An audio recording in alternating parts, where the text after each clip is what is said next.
नमस्कार मित्रों, आज के वीडियो में हम HDFC नेट बैंकिंग के माध्यम से अपनी KYC को अपडेट करना सीखेंगे। तो चलिए वीडियो को शुरू करते हैं। सबसे पहले आपको सर्च टैब में सर्च करना है HDFC नेट बैंकिंग। तो आप इस वाले पेज पे आ जाएंगे तो सबसे ऊपर आपको लाल बॉक्स के अंदर लिंक दिखाई दे रहा होगा, welcome to HDFC bank net banking. तो आपको उसमें क्लिक कर देना है। तो फिर आप अगले पेज पे आ जाएंगे तो सबसे ऊपर आपको अपनी कस्टमर ID, जिसे हम यूजर ID भी कहते हैं, तो आपको वो वहाँ पे अंकित करनी है। उसके बाद आपको कंटिन्यू के बटन में क्लिक करके आगे बढ़ जाना है। फिर आप अगले पेज पे आ जाएंगे तो आप यहाँ पे दाईं ओर देखेंगे तो आपकी जो कस्टमर ID होगी वो यहाँ पे ऑटो फिल होगी पहले से। उसके बाद आपको अपना जो लॉगिन पासवर्ड होगा नेट बैंकिंग का वो आप यहाँ पे अंकित करेंगे और उसके बाद आपको नीचे दिखाई दे रहा होगा लॉगिन का बटन, तो आपको उसमें क्लिक करके आगे बढ़ जाना है। बाद आप अपने नेट बैंकिंग पेज में सफलतापूर्वक लॉगिन हो जाएंगे। तो आपको ऊपर की ओर दाएं साइड में सफेद बॉक्स के अंदर 3 लाइनें दिखाई दे रही होंगी, सफेद एरोस दर्शाया जा रहा है, तो आपको उसमें क्लिक करना है। फिर उसके बाद आप जैसे क्लिक करेंगे तो नीचे दूसरे विकल्प खोल के आएंगे तो आपको सफेद बॉक्स के अंदर पहला विकल्प दिखाई दे रहा होगा माई प्रोफाइल का, तो आपको उसमें क्लिक करना है। उसके बाद फिर आप यहाँ पे माई प्रोफाइल वाले पेज पे आ जाएंगे तो आपको पेज को नीचे स्क्रॉल डाउन करना है। तो आपको बाईं ओर दिखाई दे रहा होगा नो योर कस्टमर लिखा हुआ, फिर उसके नीचे आपको री KYC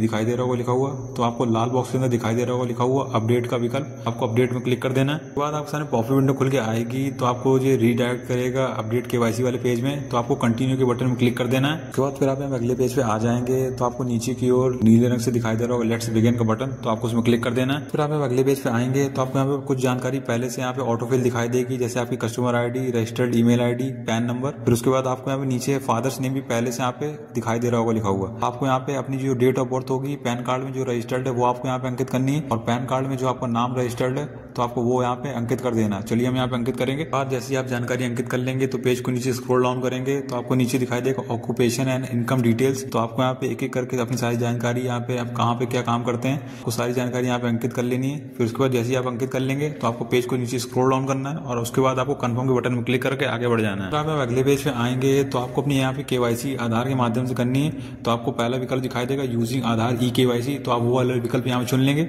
और उसके बाद आपको नीचे दिखाई देगा कंटिन्यू का बटन, तो आपको उसमें क्लिक कर देना है। तो फिर आप यहाँ पे अगले पेज पे आएंगे तो यहाँ पे कस्टमर कंसेंट फॉर्म खुल के आएगा, तो आप चाहें तो उसको स्क्रॉल डाउन करके पढ़ सकते हैं। फिर उसके बाद आपको बाईं ओर दिखाई दे रहा होगा एग्री का बटन, तो आपको उसमें क्लिक करना है और आगे बढ़ जाना है। और फिर आप यहाँ अगले पेज पे आ जाएंगे तो आपको यहाँ पे 2 विकल्प दिखाई दे रहे होंगे, आधार नंबर का और वर्चुअल ID का। तो हमारा जो पहला विकल्प है आधार नंबर का, तो हम उसको यहाँ पे सिलेक्ट कर लेंगे। फिर उसके बाद आपको दाईं ओर अपना जो आधार नंबर है वो आप यहाँ पे अंकित करेंगे और आपको नीचे दिखाई दे रहा होगा जनरेट OTP का बटन, तो आपको उसमें क्लिक करना है। फिर आपके आधार रजिस्टर्ड मोबाइल नंबर पे एक OTP आएगा, आपको OTP यहाँ पे अंकित करना है और नीचे आपको वैलिडेट का बटन दिखाई दे रहा होगा, तो आपको उसमें क्लिक करके आगे बढ़ जाना है। उसके बाद आप यहाँ अगले पेज पे आएंगे तो आपको दिखाई दे रहा होगा चेंज एड्रेस, यहाँ पे दिखाई दे रहा होगा, तो आपका जो एड्रेस होगा वो आधार से फैच होकर यहाँ पे आ जाएगा, तो आप यहाँ पे देख के यहाँ पे चेक कर सकते हैं। फिर उसके बाद आपको नीचे दिखाई दे रहा होगा कंफर्म का बटन, तो आपको उसमें क्लिक कर देना है। फिर आप अगले पेज पे आ जाएंगे तो आपको यहाँ पे सिलेक्ट कम्युनिकेशन एड्रेस दिखाई देगा। तो जो कम्युनिकेशन एड्रेस वो एड्रेस होता है जहाँ पे हमारी जैसे ATM, पासबुक सब यहाँ पे हमें रिसीव होती हैं। तो आपको यहाँ पे 2 एड्रेस दिखाई दे रहे होंगे, जो हमारा बैंक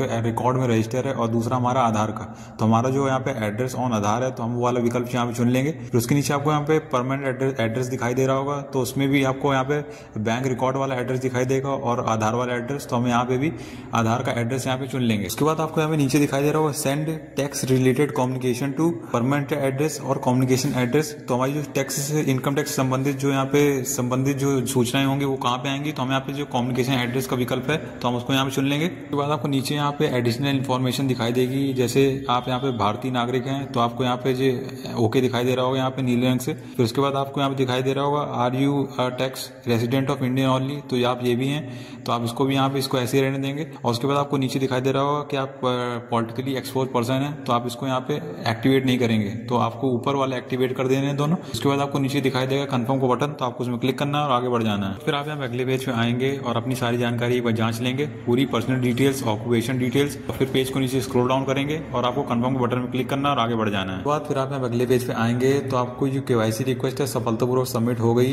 तो इसे यहाँ पे 24 घंटे लगेंगे अपडेट होने में। तो आपको यहाँ पे नीचे सर्विस रिक्वेस्ट ID भी दिखाई दे रही होगी, तो आप इसे यहाँ पे कॉपी कर सकते हैं। तो जब आपकी जो रिक्वेस्ट यहाँ पे अप्रूव हो जाएगी तो यहाँ पे आपके रजिस्टर्ड ईमेल ID और मोबाइल नंबर के माध्यम से आपको सूचित कर दिया जाएगा। तो आप भी चाहें तो इसी HDFC नेट बैंकिंग के माध्यम से अपनी KYC को यहाँ पे अपडेट कर सकते हैं घर बैठे ही। तो अगर आपको वीडियो अच्छा लगा तो वीडियो को लाइक करिए, चैनल सब्सक्राइब करें, कमेंट जरूर करें।